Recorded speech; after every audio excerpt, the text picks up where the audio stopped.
코로나19의 급격한 확산세는 한풀 꺾인 모습이지만 고령 환자와 감염 경로 불분명 사례가 계속 늘고 있어 우려는 여전합니다. 한편 국민 1,400여 명을 대상으로 한 코로나19 2차 항체 조사 결과 단 한 명에게서만 항체가 확인됐는데요. 관련 내용들 김경우 인제대 백병원 교수와 함께 알아보겠습니다.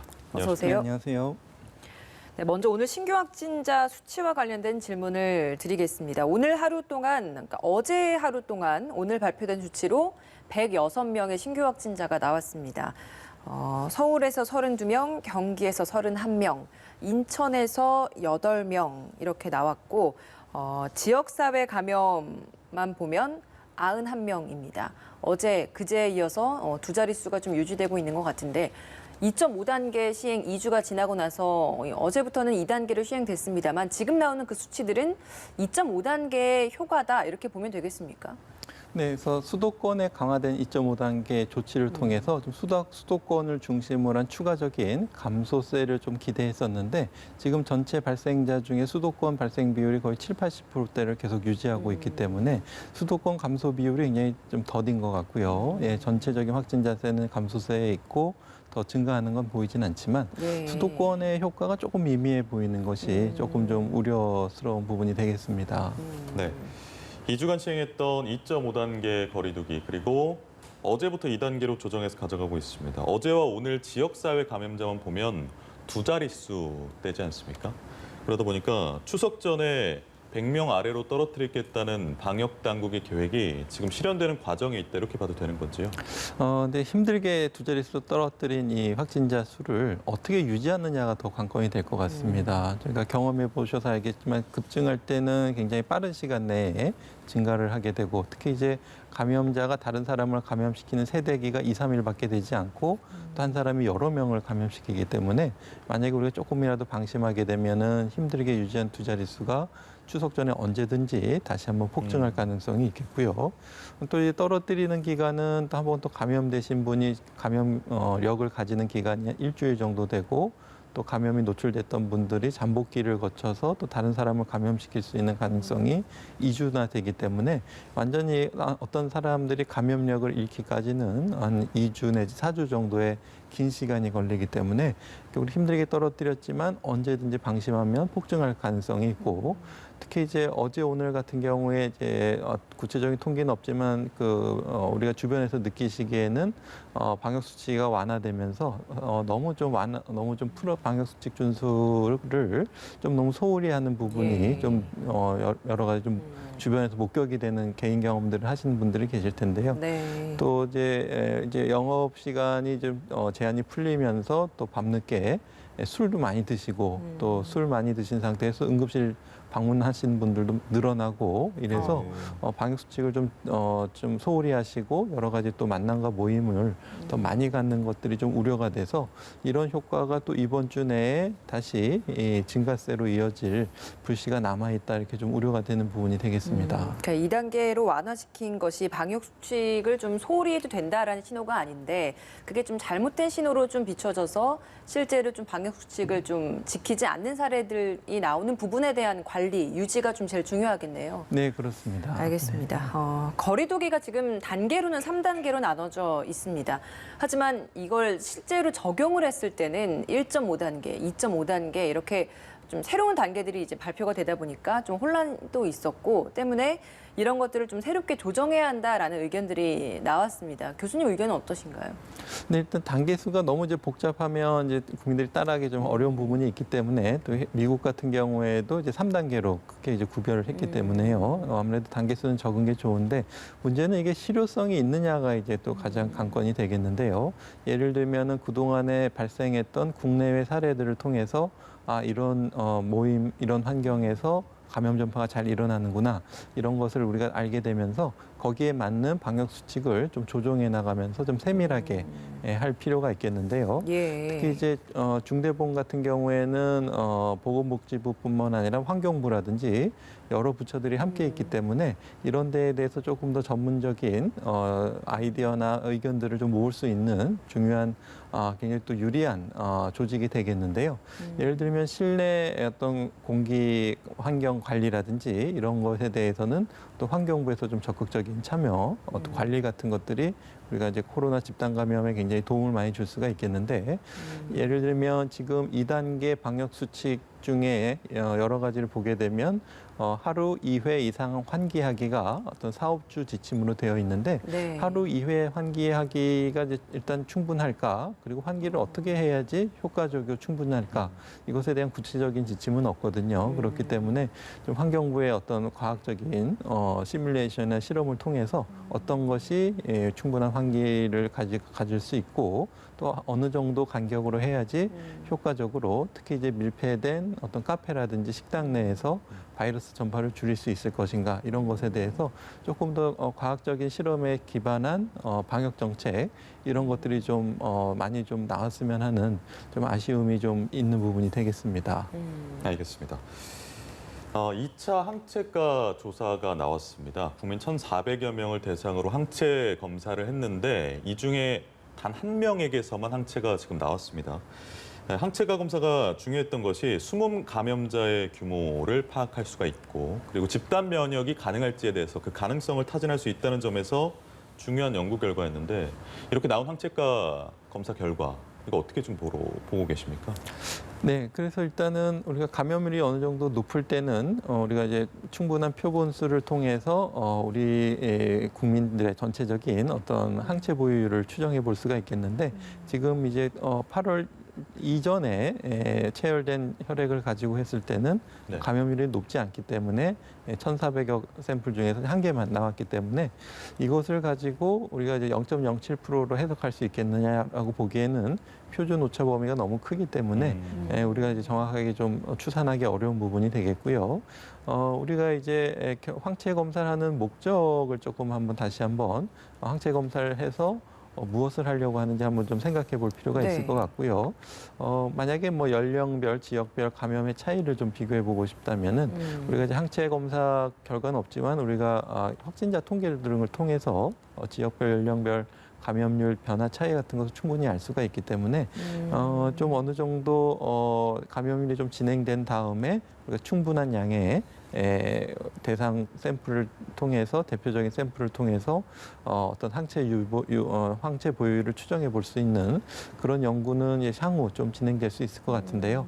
아무래도 이제 또 한 번만 해서 그칠 수는 없고 또 이제 시기별로 우리가 항체 보유율이 어느 정도 변화될 수 있을 것인가 이것들을 하는 연구는 중요할 수가 있는데 워낙 감염률이 낮기 때문에 충분한 항체 보유율을 조사는 아직까지는 조금 어려운 부분이 될 것 같고 항체 보유율이 낮을 때는 큰 방역적인 어떤 항체 보유율 효과에 대한 의미는 조금 떨어질 수 있을 것으로 좀 보입니다. 그러면 이 0.07%라는 이 발표가 뭐 어떤 다양한 의미에 대한 해석을 좀 하잖아요. 그러니까 방역 당국이 어느 정도 좀 통제 하에서 관리를 좀 하고 있었다라는 의미도 될 수도 있고 한편으로는 우리 국민이 아직까지는 집단 면역이 형성되지 않았다. 뭐 이런 부정적인 의미로도 해석이 된다고 했는데 그럼 교수님께서 보시기에는 아직은 이 표본 집단이나 이런 것들 수치가 너무 적기 때문에 그런 다양한 의미로 좀 해석을 하기엔 좀 이르다라는 말씀이신 건가요? 네, 그렇습니다. 만약에 유병률이 한 10%만 돼도 뭐 1,400명의 샘플이 적은 샘플이 아니고 그중에서 충분히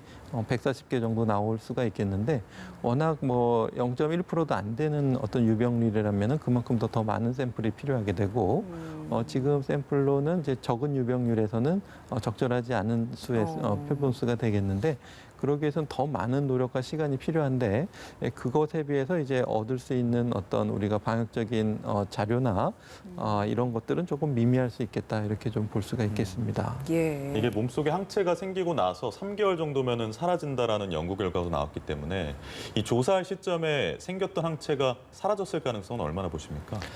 근데 그 연구마다 좀 차이가 있어서 이제 사라졌다고 하는 연구도 있지만 항체가 좀 감소했다 이런 연구들이 많거든요. 그러니까 대부분 항체가 좀 많이 남아 있고 어떤 항체가가 전혀 없어지진 않지만 감소했다 이런 연구들이 있기 때문에 전혀 없는 분의 가능성보다는 조금 감소했던 분들이 좀 계실 수는 있겠고 조금 감소했더라도 이제 항체 검사에서는 충분히 양성으로 발견할 수가 있기 때문에 물론 이제 전혀 사람에 따라서는 항체가 진짜 발견이 안 되는 사람들도 있을 수가 있겠지만 그렇게 많지는 않을 것으로 예상. 일반적인 경우는 아닐 것 같습니다. 네. 그러니까 만약에 수도권 유행 이후에 새롭게 다시 또 조사를 해서 항체가를 발표를 하게 된다면 그때는 그 시점 기준을 좀 언제 이후로 두는 게 또 적절하다라고 보십니까? 네, 좀 애매할 수가 있겠는데요. 일단은 지금 대규모 유행이 좀 어느 정도 꺾인 다음에 이제 하면은 조금 안정적으로 할 수가 있겠는데 워낙 급증세에 있는 상태에서는 지난주에 체열한 샘플하고 이번 주에 체열한 샘플 사이에서도 유병률 차이가 생길 수가 있기 때문에 어느 정도 좀 안정세에 든 다음에 좀 하는 것이 좀 방역의 어떤 또 노력이라든가 지금 방역의 우선순위에서도 좀 안정된 다음에 하는 게 좋지 않을까 싶습니다. 네, 알겠습니다. 다시 확진 현황으로 돌아와서요. 최근 2주 동안 확진되는 분들의 통계를 보면 거의 40%는 60대 이상 고령자고 위중증 환자도 많은 상황입니다. 그리고 지금 사망자도 어제 발표된 게 5명, 오늘은 4명 이렇게 나왔습니다. 감염 경로 미분류 환자가 4명 중에 1명이 되기도 합니다. 전체적으로 좀 어떻게 보고 계십니까? 네, 말씀하신 최근 이제 60대 감염률이 굉장히 증가하고 있는데요. 말씀하신 사망자도 거의 뭐 60대 이상이 95% 이상 대부분의 사망을 차지하고 있고요. 최근 들어서 8월부터 최근 한 달 반 동안에 어떤 연령별 발생 증가율을 보게 되면은 눈에 띄게 이제 60대가 이제 많이 감염이 되는 것을 볼 수가 있겠는데 지금 예를 들면 이제 전체 확진자 수 중에서 지금 10만 명당 발생률이 8월 1일 대비해서 60대가 23명이 증가했습니다. 그러니까 전 연령층에서 가장 많이 발생했고 네. 그것에 비해서 7, 80대도 좀 많이 발생했거든요. 그래서 지금 발생하는 분율 중에서도 많은 분을 차지하고 있고 8월 이후로도 60대 이상 어르신들이 많이 발생하고 있다는 것을 보이고 있고요. 네. 실제 발생하는 사망률 중에서도 거의 95% 이상이 60대 이상, 70대, 80대 어르신들이 사망하고 있기 때문에 어떤 60대 이상 고령의 어르신들이 감염된다는 것이 가장 조금 위중증으로 진행이라든지 사망률 증가와 이제 바로 연결되는 부분이라서 좀 우려가 되는 부분이 되겠습니다. 방역 당국이 발표한 내용 중에 또 하나가 집단 감염보다 개별 접촉 감염이 더 많아졌다라는 이야기가 있었는데 이건 어떤 의미라고 저희가 이해를 해야 되는 겁니까? 네, 그동안 어떤 소규모 집단을 통해서 방역 수칙을 좀 소홀히 하시게 되면은 어떤 모임이나 만남을 통해서 이제 감염이 되시고 특히 이제 예를 들면 이제 교회 소모임 같은 데서 이제 감염이 되시면 그분들이 이제 교회 주일에는 교회에 계시지만 평일에는 또 이제 가족과 또 지역사회, 직장, 학교로 이제 돌아가시게 되는데 네. 거기서 또 이제 추가적인 집단 감염을 일으키게 되고 또 그분들이 또 가족과 지인과 같이 긴밀한 접촉을 통해서 또 추가적인 접촉을 일으키게 되는데요. 지금 확산세는 아마 이제 여러 가지 소규모 감염을 통해서 이미 지역사회 감염이 많이 전파가 됐고 감염 경로를 모르시는 분들을 통해서 그분들을 통한 또 이제 접촉자로 감염이 되는 사례들이 어떤 지금 소규모 집단보다 더 많이 발생하고 있다. 그러니까 감염 경로 미상의 감염자들이 지역사회에 많이 발생하면서 그분들과의 접촉을 하신 가족이나 지인들이 추가적인 접촉자로 감염이 되고 있다. 이렇게 봐야 될 것 같습니다. 그러니까 한 집단 내에서 동일하게 발생한 게 아니라 예를 들어 뭐 N차 혹은 N차로 확인이 되지 않더라도 무증상으로 통한 접촉으로의 감염이 더 많다. 이런 의미라는 말씀이신 거죠? 네, 그렇습니다. 특히 이제 무증상, 경증 상태에서는 이제 가족이라든지 또 이제 지인들 간에서는 얼마든지 쉽게 전파가 일어날 수가 있기 때문에 아마 이제 N차 감염을 통한 지역사회에 감염이 지금 접촉자로 나타나고 있다고 봐야 될 것 같습니다. 알겠습니다. 사회적 거리두기 2단계 조정 이후에도 수도권의 대면 예배는 지금 금지가 되고 있습니다. 근데 지자체마다 조금씩 허용하는 곳들도 있어요. 대구도 그렇고 대전도 그렇고 그런데 대구에서는 동구 사랑의 교회에서 11명의 집단 감염이 나오기도 했습니다. 대면 예배를 허용해준 지금의 조치가 적절했느냐라는 비판이 나올 수 있을 만한 상황인 것 같아요. 교수님 어떤 의견이십니까? 네, 아마 여기 11분의 집단 감염 경로를 한번 좀 역학조사 해봐야 될 것 같고요. 예. 그동안에 이제 대면 예배 같은 경우에는 확진자가 예배에 참석했음에도 불구하고 방역 수칙을 잘 준수하셔서 예배를 통한 감염이 한 건도 일어나지 않은 사례들도 있거든요. 그렇기 네. 때문에 얼만큼 방역 수칙을 잘 준수해 주시냐가 이제 관건이 되겠는데 방역 수칙을 잘 준수해 주실 수 있는 교회도 있지만 좀 어떤 소규모 교회, 특히 이제 지하에서 환기가 잘 안 되고 또 어떤 예배 의식 중에 이제 찬송을 부르시거나 하시는 과정에서 이제 비말이 전파된다든지 또 손 접촉을 통한 전파 이런 것들을 이제 철저히 못 지키시는 교회도 있기 때문에 네. 일부 교회들 통해서 이러한 대면 예배를 통한 또는 대면 예배 후에 어떤 소규모 모임, 식사 자리를 통한 집단 감염이 계속 끊이지 않았기 때문에 물론 다 잘하시면 좋지만 일부 이제 못하시는 부분도 있기 때문에 일단 전면적인 대면 예배 금지를 지금 비대면으로 권고하고 있는 상황이 되겠는데요.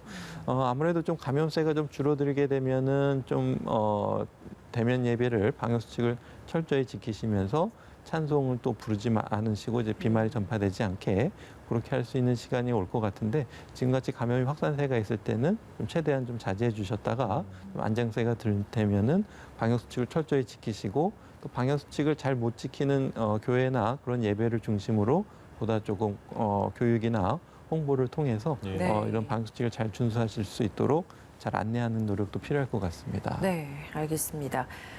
수도권 거리두기 이제 2단계 조치가 시행되는데 서울시는 그래도 강화된 사회적 거리두기를 좀 더 유지하겠다라는 발표를 했습니다.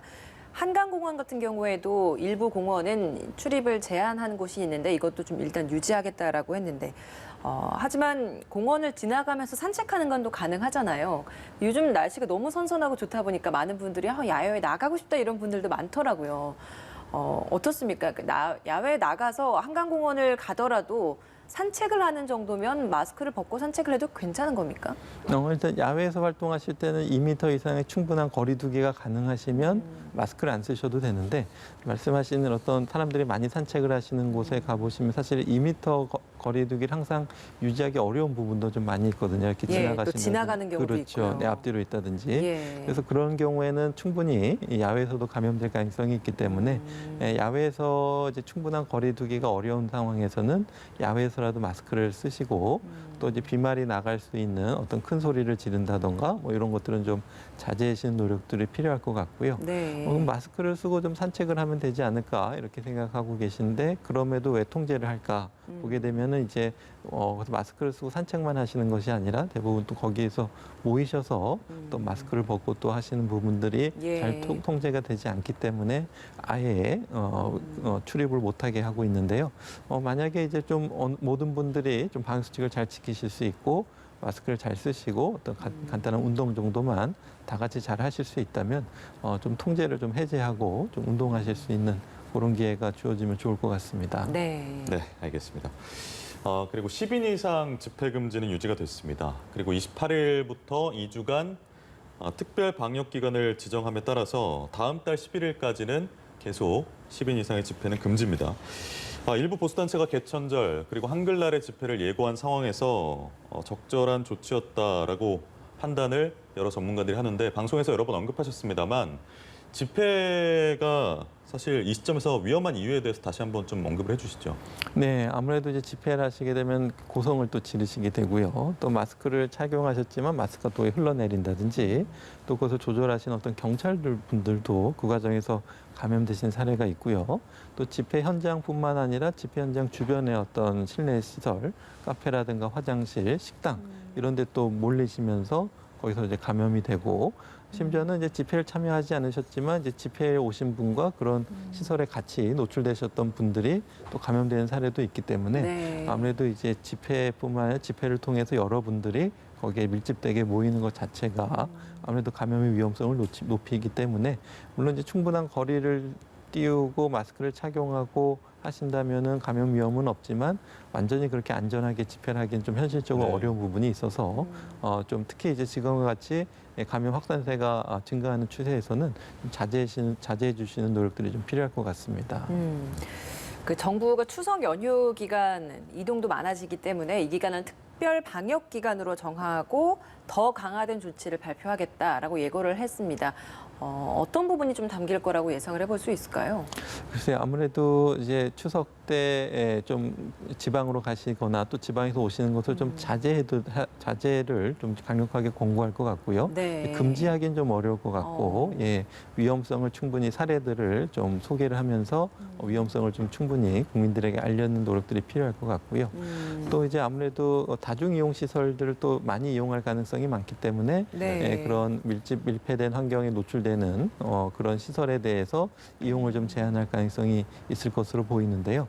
좀 뭔가 이제 효과적이고 또 효율적이면서 좀 과학적인 어떤 실험이나 사례들을 통해서 좀 효과적인 방역 정책들이 이번에 좀 세밀하게 잘 소개가 됐으면 좋을 것 같습니다. 그러니까 지금 2주 동안 2단계로 하향 조정된 것이 방역적으로 어떤 결과를 나타내는지도 좀 보고 잠정적으로 결정할 가능성도 있다고 봐도 되겠습니까? 맞습니다. 네, 정확한 지적이시고요. 그래서 여러 가지 지금 현재 2단계로 완화된 조치가 지금 우리가 음식점이나 카페를 허용한 것에서 발생하는 집단 감염을 충분히 막을 수 있을 것인가, 또 식당에서 어떤 칸막이 설치를 권고하고 있는데 그것이 과학적으로 진짜 효과가 있는지, 그러니까 비말이 직접 튀는 것은 좀 어느 정도 방지하는 효과가 있지만 작은 비말이 공기를 통해서 이렇게 넘어가는 것도 막는 효과가 없기 때문에 예. 충분한 환기를 같이 해야지 칸막이가 효과가 있다든지, 또 칸막이는 또 어떻게 자주 닦아주고 소독을 해주는지, 이런 것에 대해서 굉장히 좀 구체적인 지침들이 앞으로 좀 많이 나와야 될 것 같습니다. 네, 앞으로의 2주가 그 다음 단계를 결정하는 데 굉장히 중요한 잣대가 되겠네요. 네, 그렇습니다. 독감 백신 예방 접종 요즘 많이들 맞으시려고 할 것 같습니다. 근데 이걸 두고 전 국민을 다 무료로 백신 접종을 해줘야 된다. 일부 고위험군 지금 지정된 그분들에게만 무료로 해도 괜찮다. 뭐 의견이 엇갈리고 있는 것 같아서요. 교수님 의견은 어떠신가요? 네, 우선 접종은 다 맞으시면 좋을 것 같긴 합니다. 건강한 젊은 분이라고 하시더라도 보시게 되면은 굉장히 심하게 앓고 또 근무를 또 빠지시게 되고 굉장히 또 후유증도 많고 합병증이 생길 가능성도 젊은 분도 있기 때문에 또 이제 젊은 분들이 본인이 걸려서 심하게 앓는 수도 있지만 본인을 통해서 이제 기저질환자나 노약자에게 옮겨드릴 수도 있기 때문에 네. 젊은 분도 가급적이면 다 맞으시면 좋은데, 물론 이제 충분한 백신이 그만큼 확보하는 것도 좀 중요한 관건이 될 것 같고요. 그래서 지금 이제 한번 그 전 국민들이 맞는다고 해도 또 무료로 놔드린다고 해도 본인이 맞지 않겠다고 하시는 분들도 계실 거고, 또 맞고 싶어도 좀 부작용 때문에 못 맞는 분도 있을 거거든요. 그래서 아마 다 맞기는 어려우실 것 같은데, 그렇기 때문에 좀 사전에 백신 수요 조사를 한번 좀 어느 정도 해가지고 어느 정도 맞을 것인지 좀 예측하는 것도 필요할 것 같고요. 그러니까 백신이 너무 남아도 문제고 모자라도 문제니까. 그래서 아마 해마다 백신을 맞았던 접종량을 추계로 해가지고 이번에 이제 접종량이 아마 나온 것으로 예상이 되는데요. 네. 그래도 한번 접종 예상량을 한번 추정해서 가능하면 우선순위에 있는 분들이 먼저 맞으시면 좋지만 우선 접종 대상자가 아니라고 하시더라도 젊은 분도 이제 우리가 좀 우선순위에 계신 분이 다 맞으시면은 차후에 맞으시는 것도 좀 필요할 것 같습니다. 네, 알겠습니다. 김경우 인제대 백병원 교수와 함께 코로나19와 관련된 사항들 짚어봤습니다. 고맙습니다. 네, 감사합니다.